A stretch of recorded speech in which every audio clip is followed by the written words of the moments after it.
Assalamu alaikum, dear students. Homeostasis with aspect of osmotic adjustments in plants for 10th biology. Let's say on the basis of available amount of water, salts, plants are divided into three groups. तो पौधों को अमूमन पानी की दस्तयाबी और नमकियात की दस्तयाबी की बुनियाद पर तीन ग्रुप्स में डिवाइड किया जाता है. Number 1 hydrophytes, 2 xerophytes, 3 halophytes. About first one, the hydrophytes. Hydrophytes are the plants which live completely or partially submerged in fresh water. तो यहाँ हम सीखते हैं फ्रेश वाटर क्या होता है.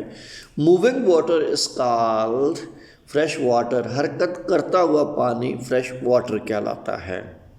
तो हाइड्रोफाइट्स ऐसे प्लांट्स होते हैं जो फ्रेश वाटर में मुकम्मल तौर पे डूबे होते हैं या जुज़वी तौर पे डूबे होते हैं. सच plants do not face the problem of water shortage. ऐसे पौधों को पानी की कमी का सामना नहीं करना पड़ता. The mechanism of osmotic adjustment in hydrophytes, they have developed mechanisms for the removal of extra water from their cells. तो इन प्लांट्स ने अपने सेलों से इजाफी पानी के अखराज के लिए मैकेनिज्म अडॉप्ट कर रखा है. Hydrophytes have broad leaves. इनके पत्ते चौड़े होते हैं. With large number of stomata on their upper surface. फिर इनकी पत्तों की ऊपरी सतह पर बहुत ज़्यादा तादाद में स्टोमेटा होते हैं. This characteristic help them to remove the extra amount of water. ये खूबी कौन सी खूबी कि पत्तों का चौड़ा होना और अपर लीफ सरफेस के ऊपर स्टोमेटा का बेतहाशा होना इनकी मदद करता है कि ये इजाफी पानी को अपनी बॉडी से ट्रांसपायर कर दें. Common example of hydrophyte is water lily. अब यहाँ पर वही अडॉप्टेशंस मेंशन की गई हैं, एडजस्टमेंट मेंशन की गई हैं. Say that it's a water lily plant. Its leaves are flat or broad.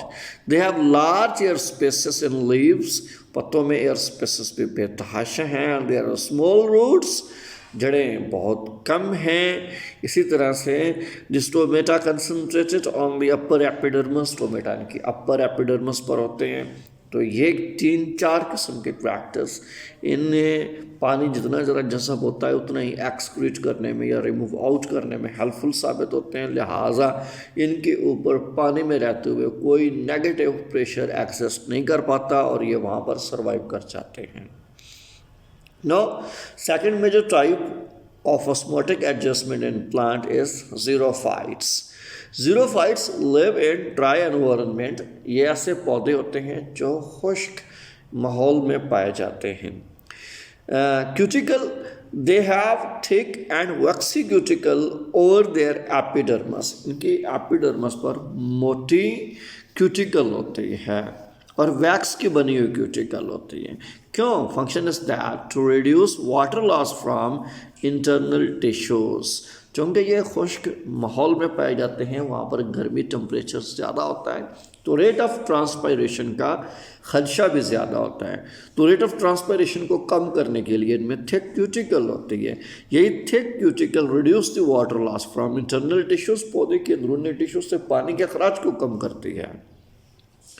Number of stomata, they have less number of stomata to reduce the rate of transpiration. तो transpiration की मिकदार कम करने के लिए इनमें कम स्टोमेटा पाए जाते हैं. They have deep root. Such plants have deep root to absorb maximum water from soil.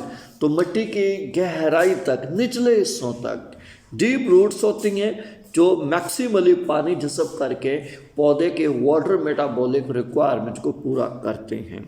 So they have also succulent stems. Some xerophytes have special parenchyma cells in stems or roots.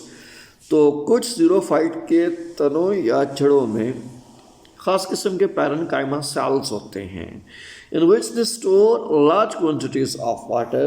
यही parenchyma cells इनके tissues या इनकी roots या stems के अंदर इजाफी पानी की wafer पानी की मिकदार को भी स्टोर करते हैं. This makes their stems roots wet and juicy. तो उनके पैरेन्काइमा टिश्यूज जो स्टेम या रूट में है इजाफी पानी जज़ब कर रही हैं due to excessive absorbance of water. Their stems और roots become much wet and juicy, तो वो जूसी और गिल्ली हो जाते हैं.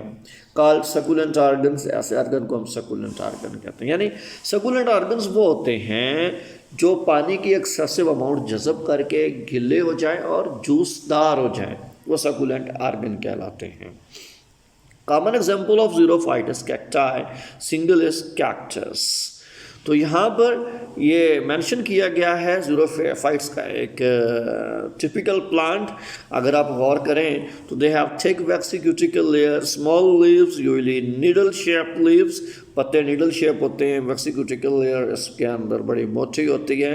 They have shallow and extensive root system, गहराई तक और बहुत ज़्यादा तादाद में पाया जाने वाला जड़ों का निज़ाम. इसी तरह से thicken stem that acts as preserver to store water. Stem इनका अच्छा खासा मोटा होता है जिसका काम पानी का ज़ख़ीरा रखना होता है. क्यों? अंदर पैरेन्काइमेटस टिश्यूज़ हैं, सेल्स हैं जो पानी को इजाफी मकदार में ओवर कंसनट्रेट करती हैं, स्टोर कर लेते हैं. Now, third and last category for osmotic adjustment in plants is halophytes.